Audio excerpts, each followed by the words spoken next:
UP में अपराधियों के हौसले बुलंद हैं और हैवान लगातार बहन बेटियों को अपना शिकार बना रहे हैं। बुलंदशहर में महिला अपराध कम होने का नाम नहीं ले रहा है। ताजा मामला अनूप शहर इलाके का है, जहां बीएलएलबी की एक छात्रा ने सिर्फ इसलिए फांसी के फंदे पर लटक कर आत्महत्या कर ली क्योंकि गांव के ही एक युवक ने पड़ोसी गांव के युवक के साथ मिलकर अलीगढ़ निवासी के साथ मिलकर उसके साथ गैंगरेप की घटना को अंजाम दिया।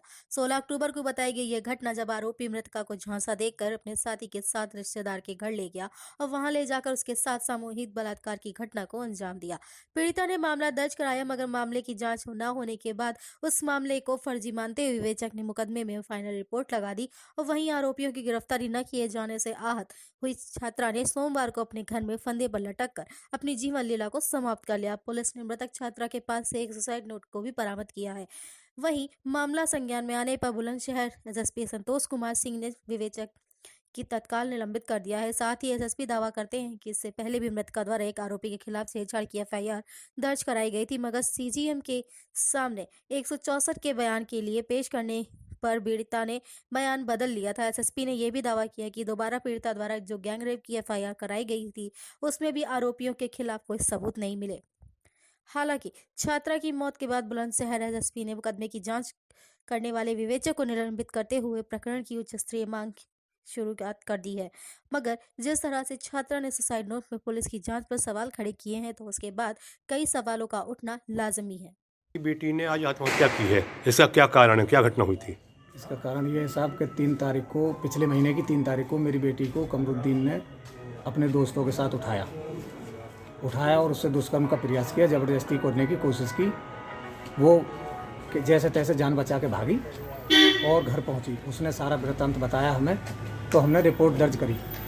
अच्छा, फ़ोन पे फिर कमरुद्दीन ने माफ़ी मांग ली कि मुझे माफ़ कर दे, मैं तुझसे शादी कर लूँगा, मैं तुझे बहुत खुश रखूँगा। उसके बाद दोबारा 16 तारीख को बुलाया रोड पर, गांव के बाहर, और वहाँ पे बोला था कि मैं अकेला हूँ, लेकिन वहाँ ये 3 लोग थे, अबरार, कमरुद्दीन और मुबीन। और जैसा कि लड़की ने हमें बताया साहब, उसी के आधार पर हमने कार्रवाई की, रिपोर्ट भी लिखवाई। 24 तारीख को मुकदमा दर्ज किया, लेकिन कोई कार्रवाई नहीं हुई साहब, और हार के आज मेरी बेटी ने जान दे दी। और आप क्या चाहते हैं?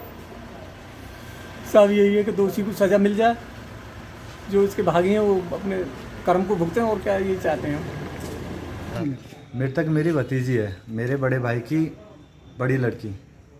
अब से कुछ टाइम पहले एक लड़का और उसका खाला का लड़का और उसका एक रिलेशन में, उनने लड़की को बुलाया शादी के झांसे के लिए कि शादी कर लेंगे, कोई मैटर रहा उनका, शादी का कह के बुलाया। तीनों ने उनके साथ दुष्कर्म किया, हालत बुरी की।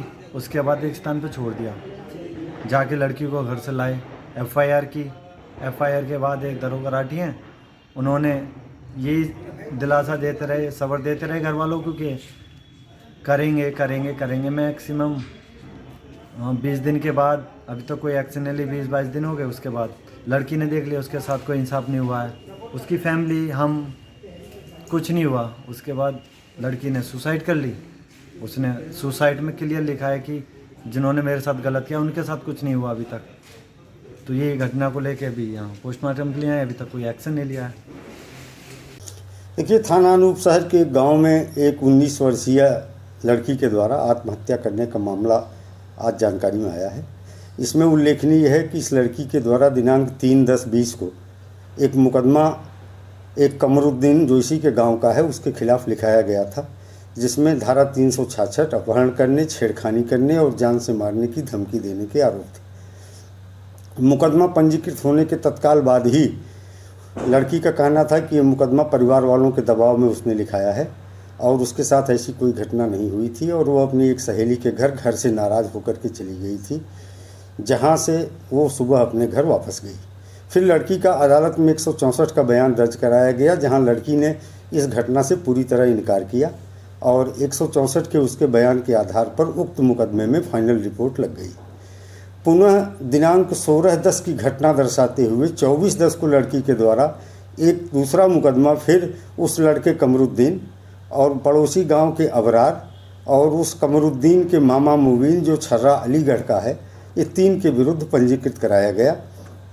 जिसमें ये दर्शाया गया कि कमरुद्दीन ने फ़ोन करके मुझे बुलाया सुबह 4 बजे, और जब मैं गई तो मुझे साथ लेकर के तीनों लोग छर्रा अलीगढ़ गए, जहां पर इनके द्वारा मेरे साथ बलात्कार किया गया और धमका करके ई रिक्शा से वापस भेज दिया गया।